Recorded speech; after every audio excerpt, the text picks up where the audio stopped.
Welcome back to the Tranquili-Tease. I'm your host, Marina Mars, and today we will be discussing focus and flow. Now, before we dive in, please be sure to click on the subscribe button below if you are on YouTube, followed by the little bell for notifications every time I post new content. Or click follow if you're on any other podcasting platform to ensure that you get all the content you need when you need it. Alright, y'all know I am a very big fan of poetry and ritual and fluff and glee, but when it comes to focus and flow, I'm cutting away all the bullshit and stripping this episode down to a very simple, straightforward, easily actionable formula because I want everyone to really believe that they are all capable of achieving this. You are definitely capable of achieving this. You don't have to be poetic. You don't have to be deep to get there either. I mean, it helps, but literally we can all do this, so let's get started. 2 quick definitions you need to know. One is the definition of focus. So, according to the Psychology Dictionary, focus is a term that is used to describe the concentration and centering of our attention to a single stimulus. Now, the definition of flow is that you are being completely involved in an activity for its own sake. Your whole being must be involved, and you have to feel the exact opposite of apathy. What does this mean? It means high ability eats a high challenge. There are 5 main ingredients to flow: a focal point, a rich environment, a clear goal, your engaged creativity, and to be fully present. Alright, we're reading this as if we are baking brownies. Here are the baking instructions, and make sure you follow them in the order. It is important, and I wouldn't recommend switching this up that much. Don't worry, there's plenty of room for creativity within all of these steps. The one reason it might feel like focus and flow could be difficult to achieve for a lot of people might be because you just haven't put a system in place. Now, what is a system? A system is a predetermined set of actions in a very specific order that allows you to complete the goal or objective that you set in the first place, right? This system should allow you to be able to get right into the flow so you don't have to waste any energy or brain power on figuring out how to get there. Let's just get there, save your energy, and then get going. Baking instruction number 1. You want to make sure your environment is inspiring. So, how do we do this? We put away all of our distractions. We silence our phones if possible. Please try to make it possible. It'll definitely be worth it. You want to bring up any music or any sort of art that might inspire you along the way. A lot of people really like to use binaural beats, which you can easily Google. There's a lot of them, thousands of them for free at your fingertips. Baking direction number 2. We want to set a clear goal or intention.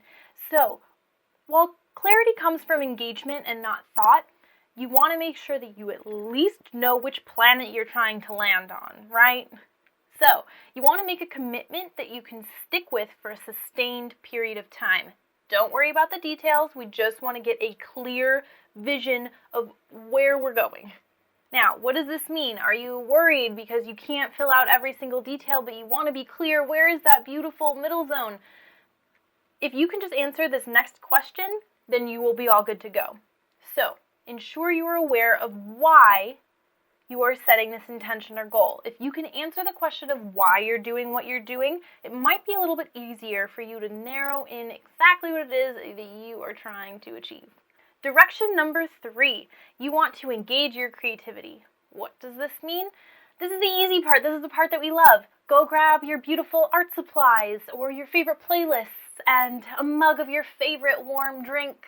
Maybe these tools come in the form of your research, or you have some mental exercises that you like to do. Do all of this now. Direction number 4, become fully present by creating space and protecting it. Now, this can be the hardest part for a lot of people because if you're not used to checking in with yourself, you might be scratching your head a little bit. Don't worry. If you don't have a baseline, this is very easy to establish. I highly suggest getting into the practice of daily yoga. Just one little session, about 15 minutes a day. You'll be able to hone in on this incredibly important skill and notice a massive difference in your focus and your flow ability within as little as a week. But imagine if you keep doing it for a year, 2 years, 10 years. I digress. I personally like to start my flow state, regardless of whether I'm dancing or trying to solve a difficult problem, is I start by taking out a blank piece of paper. And I write down the time that I'm starting. And then I write whatever is on my mind. You just need to clear your mind, get it out. So if I'm in the process of trying to make the most beautiful choreography on the planet, I can't be worrying about my grocery list and whether or not I submitted my taxes, or if I need to write the next episode of the Tranquili-Tease. I can't worry about those things. So I simply write it on a piece of paper. I know I'm going to get to it later. I know I'm not going to forget it because it's written down. Once my head has been cleared and I know what time it is, I clear out my body. So what does this mean? I start by wiggling my toes and I wiggle my fingers and I say hello to my body. I check in. I do a little scan from my toes all the way out through my body until I get to the top of my head. I make sure I know if something hurts, or if I have an injury, or if something feels a little stiff or tired, or if I feel a little bit of excitement, if I have a little bit of extra energy today, then I'll be able to know what resources I have available to me. Now that my mental space is cleared, I've cleared the cache of my body as well. All right, so now my mind and my body have been cleared. I know what time it is. The last thing we want to do to make sure that we are fully present is to check in with the energetic body, or whatever you want to call it, your soul, your heart. All of these work well. You basically want to check in with yourself and ask yourself, how are you feeling? Once you know how you're feeling, feel it. Use the energy behind the feeling to fuel your flow. So you want to use the energy behind this to fuel your flow while remaining very unattached to the feelings themselves. So what do I mean by this?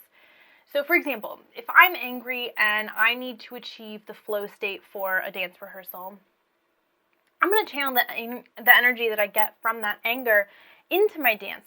But that doesn't mean that I feel anger in the dance. I'm using the energy of the anger, but I'm not dancing angrily necessarily. It's almost like I'm sitting in a movie theater and I'm watching the screen. And what's on the screen are my feelings. And I watch them pass and they fade as the light dims from the projector wheel, but I'm not attached to them. I've taken the energy I've felt on that screen, but I'm not literally taking the lives of the characters with me along for the ride. Direction number 5. We want to put our focus into overdrive. Direction number 5. Put your focus into overdrive. Now, this can be the very hardest part for any of you who might enjoy multitasking, because that's not what we want to do right now. Now, some people can just do this without explanation, and I am not one of those people because I have too much anxiety. So, here's what I do. I start with the biggest, deepest, longest breath of the day.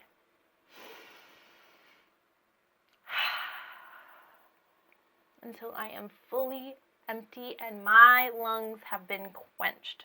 The next thing I do is I align my spine, my heart, and my head.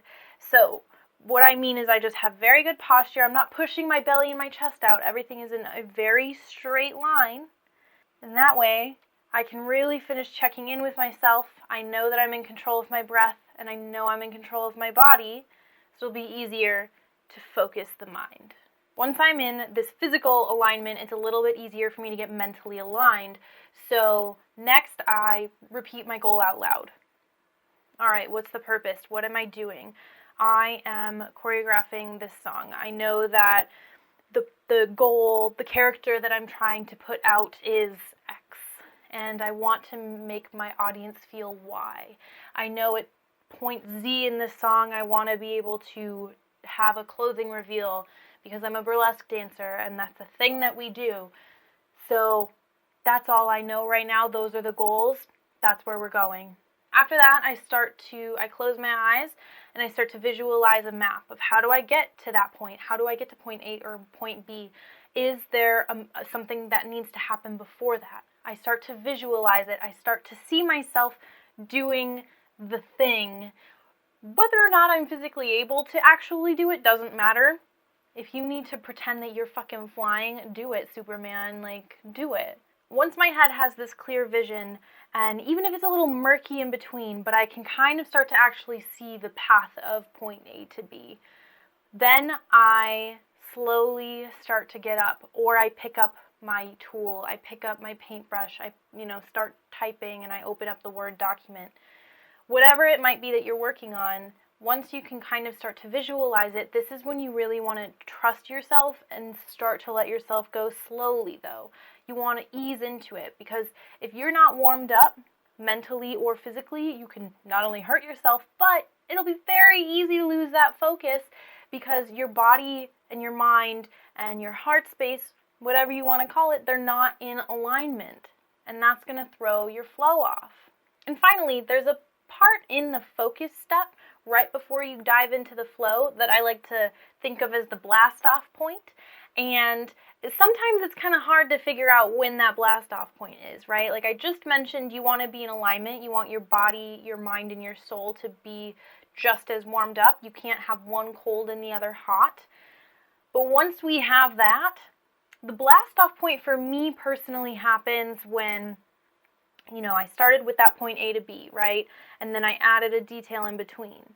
And then I added another detail and another detail until it became an infinitesimally small amount of time between point A and point B in terms of details, to where it kind of feels like it's already been constructed, right? I'm not saying that I fully put together the entire choreography in my head before I danced it, but I'm so excited and so full of so many ideas that it literally is vomiting out of my soul, and I cannot help but to ecstatically dance. Or if I'm writing, the ideas in my head, like I know where I need to end. Okay, there's a detail here. Oh, but wait, and then boom! All of the details have been filled in, the timeline is starting to make sense, and I go. And that's when the beauty really starts to happen. Which leads me to direction number 6.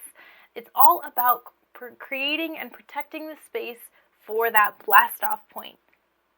Basically, you do not want to allow your attention to be able to wander until you are fully locked in, or else you limit the capacity of your mind. So if you feel your focus slipping right before you enter that flow, you want to tap into your breath, but do not stop your activity. Do not pause your writing, don't pause your warm-up process, but you just want to start tapping into your breath. You want to breathe loudly until it's so loud that you can hear it over whatever it is that is happening around you. Another thing that you can do is start to talk through your thoughts loudly. Start putting them into the space that you are occupying and working in. You can start to turn up the music. You can start to doodle. You can start to move. If you have any sort of creative buzz thing that you like to do, go for that mini ritual. The point of the story is you just want to keep moving and you do not stop. Do not lose a single little bit of your momentum. Just imagine, you can't move a stopped train, but you can redirect a moving one. So here's the funny thing, right? Like, the universe likes to send you exactly what it is that you asked for, but then, of course, it'll send you something else that might distract you to see if you're just going to fuck it all up. So the point of the story here is you want to expect temptation, but stay grounded in your purpose. Now, once you're in the flow and you've made it past that focal tunnel, let it take you away. You're an explorer of your own mind. So whatever comes up in this focused flow should be super wild and bold and daring and vulnerable. It should be scary. It should inspire your work to test the limits of your ability and your passion.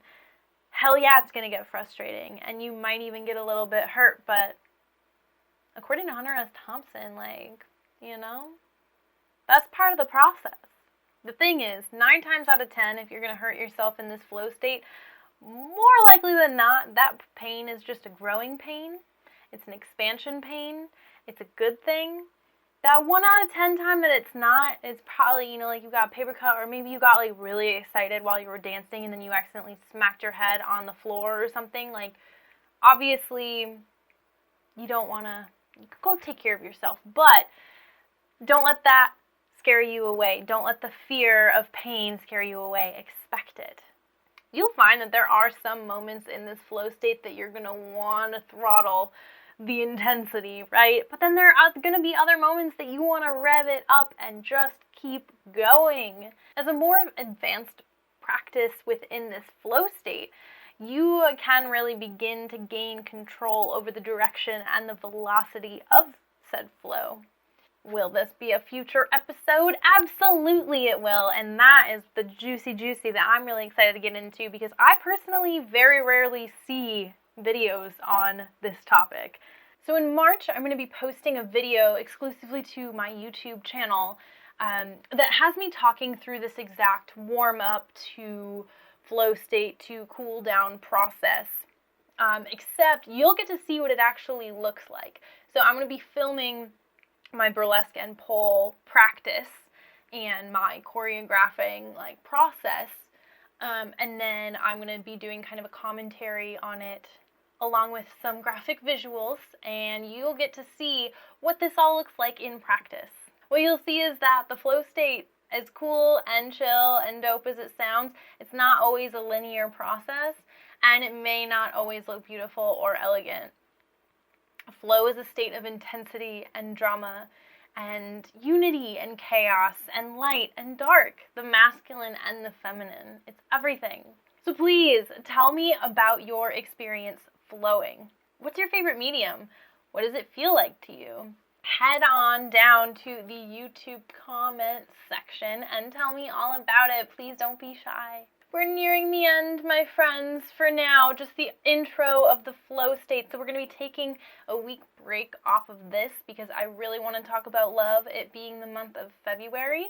So next week we're going to be discussing what it feels like to feel loved, and consequently how we can also give it. On a final note, I want to end today's episode by sharing some really exciting news.